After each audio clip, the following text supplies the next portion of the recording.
Hey guys, welcome to Badass Reviews 20 movies to watch in 2020. And this is the final episode of this list. We are entering the top 5 today. The final countdown 5 to 1. So here we go, let's go. At number 5, it is none other than Disney Pixar's Onward. Yeah, yep, Onward.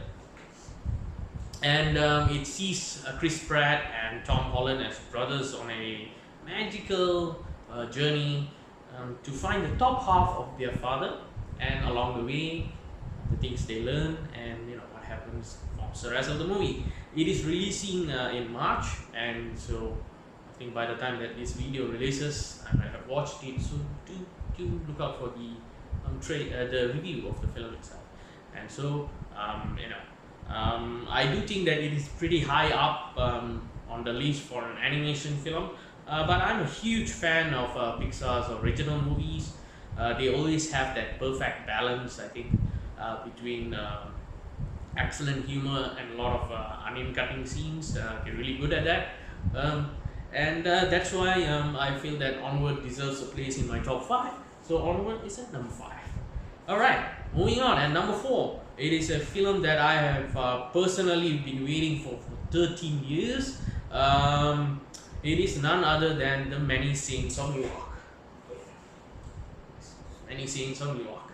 And this is a highly anticipated prequel for HBO's Sopranos series. And it's something that I have been waiting for 13 years, as I mentioned. It has Alan Taylor from Game of Thrones, as well as Thor: The Dark World, directing it, and the series creators David Chase and Lawrence Connor are writing this film. So I think that the movie is in good hands. The star cast is stacked. Stacked. I tell you, I really feel that it's stacked. It has Alessandro Nivola playing Dicky Multisanti, basically Chris Multisanti's father, and we have John Bernthal playing Johnny Boy, basically Junior Soprano's younger brother, and we also have James Gandolfini's son playing his character Tony Soprano, a much younger version of him. Michael Gandolfini is the actor's name. He's James's son. Fortunately, this movie is being made after James had passed. Although I do think if he had been made before, it would have seemed, like cashing on something. Somehow I feel that it's perfect that his son is playing the younger version of Tony Soprano, a character that really propelled him to the top of many fictional mob boss lists. And so that's that's the main reason I think that I have placed The Many Saints of Newark at number 4. Really looking forward to this movie. I do think that it might be one of the best films of the year this year, and I'm going out and putting out there right now. And so let's move on to the top 3 movies to watch in 2020. At number 3, it is Last Night in Soho. Alright, so it is touted as an Edgar Wright psychological horror, and not much is known about the movie apart from the fact that Edgar Wright is directing and the star cast is out as well. It's a very British star cast, and there's Matt Smith, Anya Taylor-Joy is there as well. So I'm looking to see what he does with it. I'm a big fan of Edgar Wright, massive fan, I think. And from his Cornetto trilogy and his most recent Baby Driver as well. And the reason that this movie has such a high position in my top 20 list to watch movies to watch in this year is mainly because of the director. And in my opinion, he is yet to make a bad film, and I will always watch his films no matter what. And that's why Last Night in Soho is at number 3. So now let's move to number 2. At number 2 is Denis Villeneuve's Dune, which is this. Really has a nice poster as well, very catchy. I liked it immediately as soon as it was released. And Villeneuve is I think a master filmmaker. He seems to be adept at making films across any genre. From way back in his earlier films, Polytechnique and Incendies, Prisoners was his English debut. was great. And then he had Enemy, another underrated film. Not many people have heard of it. It's a great film. Sicario, big hit. And then he had The Arrival, and also most recently he made Blade Runner 2049. So in my opinion, I think that this Dune IP is a major IP, and I think that Denis Villeneuve taking on another major IP after Blade Runner, I think it just shows how confident he is in his ability, and I personally think that he can pull it off.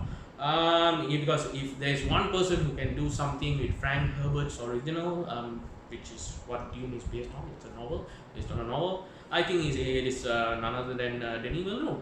And it's like I say, it's a sprawling, epic universe, which has a lot of minute details, and I'm intrigued to see his take on it, and that's why Dune so high up in my list. Plus, this is another film with a massive star cast. I think the cast is really brilliant. I'm looking forward to see Timothée Chalamet, Oscar Isaac, Rebecca Ferguson. We also have Josh Brolin. I'm really excited to see all of these, undoubtedly talented actors working under Villeneuve's direction, and that is why Dune is at number 2 in my list. Now, this is it. My most anticipated film of the year. Drumroll please. Number 1 on my 20 movies to watch in 2020. That's right. My number 1 on my 20 movies to watch in 2020. It is none other than Tenet. That's right. Tenet. Christopher Nolan is back to sci-fi again, and he returns to it after a long, he did Dunkirk, and so he's back to sci-fi again, and he's also writing and directing this film. And one of the major reasons though that I'm really intrigued, it's not really because of Christopher Nolan, it's actually because of the lead, John David Washington. Now this is an actor that I am really looking forward to see on the big screen, especially in this kind of what I would consider as big budget but cerebral films, which I think that Washington, undoubtedly because of his genetic talent, and he's a great actor himself. He has done really well in Borders. I think his acting there is great. He also performed, he was fantastic in Black Klansman, which was his debut, and so I'm looking forward to seeing him leading in a Chris Nolan sci-fi film. And we also have other actors in it. Obviously, we have Robert Pattinson, Elizabeth Debicki, Aaron Taylor Johnson, and many others, which is common among Nolan's films. He always uses on star cast, and I'm obviously looking forward to see all of them in their respective roles. But I have to say that John David Washington is my main reason that this movie is at number 1. And that first trailer was badass bonkers. I mean, absolutely made me really excited for it, and I'm hooked. And no doubt that Tenet will be at the end of this year. Tenet will be in my top 10 films of the year. I've got no doubt about it. And that is my top 5. Here you go again. My top 5. Number 1, Tenet. Number 2, Dune. Number 3, Last Night in Soho. Number 4 is Many Saints of Newark. And number 5 is Onward. So that was my list. I hope you enjoyed watching this along the last few weeks. Any of these movies, are they on your list to watch? Do sound in the comments. As usual, I will put the available trailers in the description. Thank you for your support really for these past few weeks, and do check out my the playlist where you can see the past episodes and maybe follow the countdown. And I'm looking forward to coming out with a lot more content for this channel. So until then, this has been a presentation of Badass Reviews, 20 movies to watch in 2020. Like, share, comment, subscribe to the thing, but most importantly guys, keep calm and rock.